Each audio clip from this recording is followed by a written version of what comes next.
Kedarnath, a place where people go for spiritual and religious reasons. For me, it was more nature. When we say nature, we talk about mountains, trees, rivers, and natural things around us. But the reality is that everything that exists is a part of nature. You, me, and everything.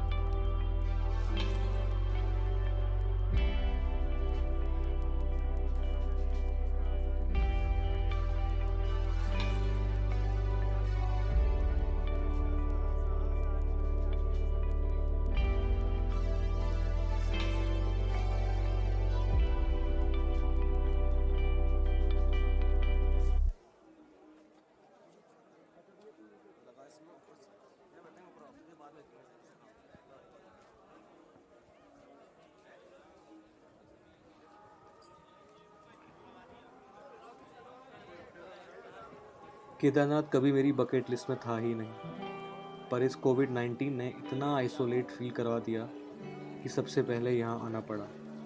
और इस बात की मुझे बहुत खुशी है कि खूबसूरत माउंटेन्स के बीच इस ब्यूटीफुल कंस्ट्रक्टेड मंदिर को मैं देख पाया।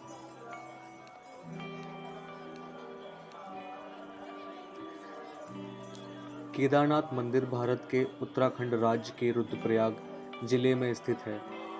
इस मंदिर की आयु के बारे में ऐतिहासिक प्रमाण नहीं है, पर 1000 वर्षों से केदारनाथ एक महत्वपूर्ण तीर्थ स्थल रहा है।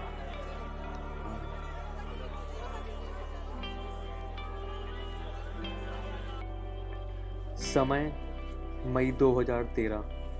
ऊपर से बाढ़ लेकर साथ आती प्रलय और नीचे केदारनाथ धाम। उस बाढ़ में सब कुछ खत्म हो गया, लेकिन केदारनाथ मंदिर वहीं का वहीं टिका रहा। इस आस्था को पहले से अधिक बढ़ाने में योगदान दिया उस दिव्य भीमशिला ने, जिसके कारण त्रासदी को जन्म देने वाली आपदा की दिशा तथा वेग काफी मंद पड़ गए।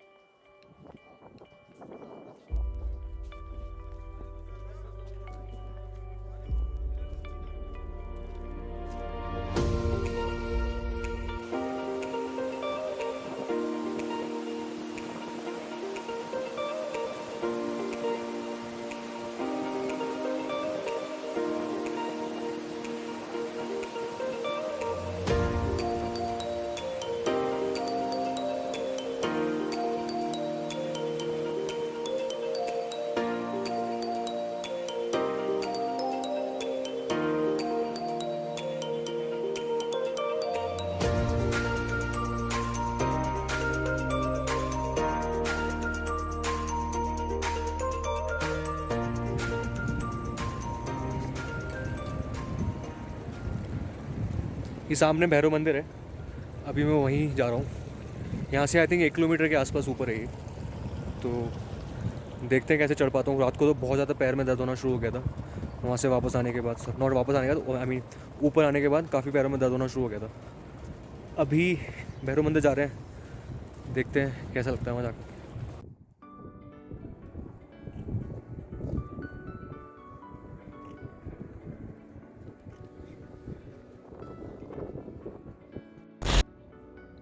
हिंदू धर्म की मान्यताओं के अनुसार देश में जहाँ जहाँ भगवान शिव के सिद्ध मंदिर हैं, वहाँ वहाँ काल भैरव जी के मंदिर भी हैं, और इन मंदिरों के दर्शन किए बिना भगवान शिव के दर्शन करना अधूरा माना जाता है। चाहे काशी के बाबा विश्वनाथ हों या उज्जैन के बाबा महाकाल, दोनों ही स्थानों पर काल भैरव के मंदिर हैं, और भक्त भगवान शिव के दर्शन के बाद इन दोनों स्थानों पर भी आकर सिर झुकाते हैं।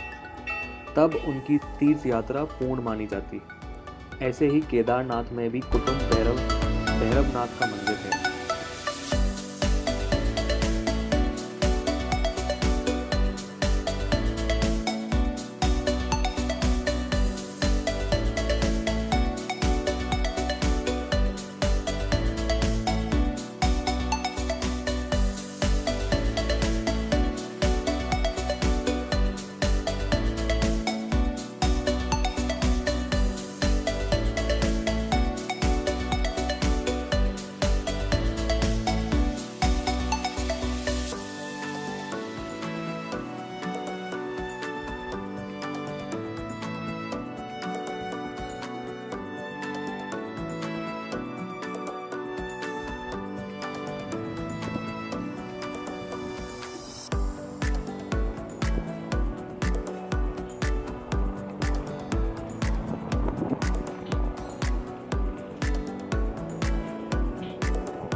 सुबह के 5:30 बज रहे हैं और मेरी केदारनाथ की यात्रा ऑलमोस्ट पूरी हो चुकी है। बस मुझे नीचे उतर के जाना है और मैं बस सोच रहा हूँ कि अपना बैग पैक करके, ये मेरा सारा सामान पड़ा हुआ है अभी ऐसा, ये जो सारा पैक करके और फिर मैं सोच रहा हूँ बस यहाँ से निकल जाऊँ।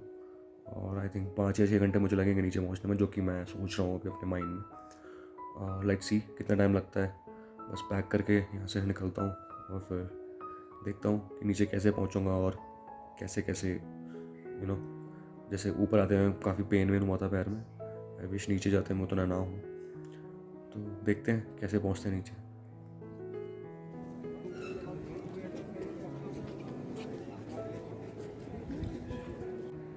सुबह के 6:30 बज रहे हैं। My mind is set, body is normal, I am ready to go back.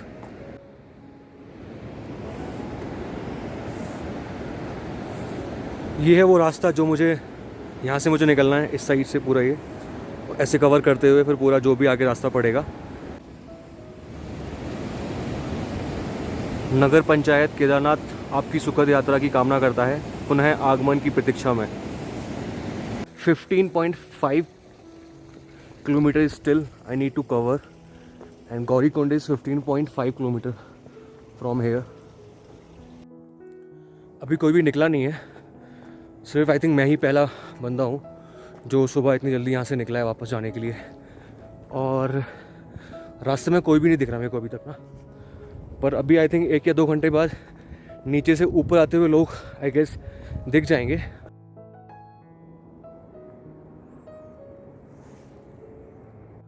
सूरज निकलना शुरू हो चुका है। Look at these mountains.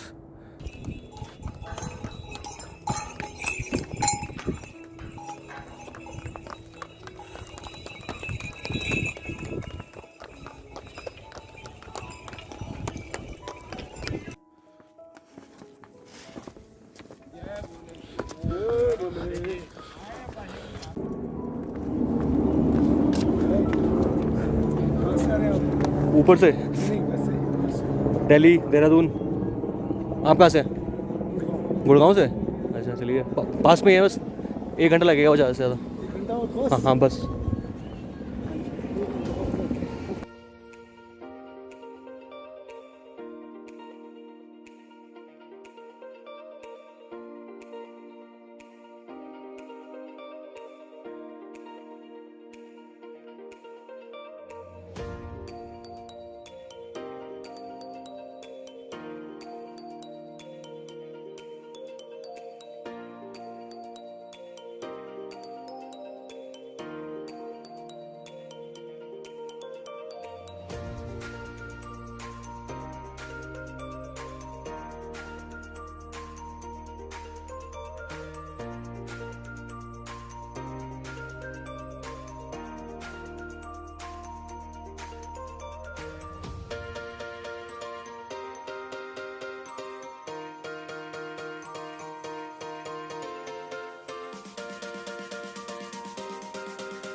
5 kilometre.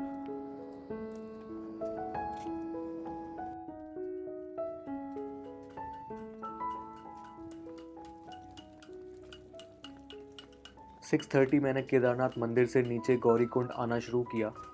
लगभग 4 घंटे में धीरे धीरे मैं गौरीकुंड पहुंच गया। मैंने लाइफ में कई सोलो ट्रिप किए और लोग हमेशा पूछते हैं कि कैसे कोई अकेला घूम सकता है, बट मेरी ऑब्जर्वेशन अब तक यही है कि कोई भी सोलो ट्रिप एक्चुअली में सोलो ट्रिप नहीं होता। ट्रैवल करते वक्त हमेशा कोई ना कोई हमें मिल ही जाता है और आई थिंक यही सोलो ट्रिप की सबसे बड़ी खासियत होती है।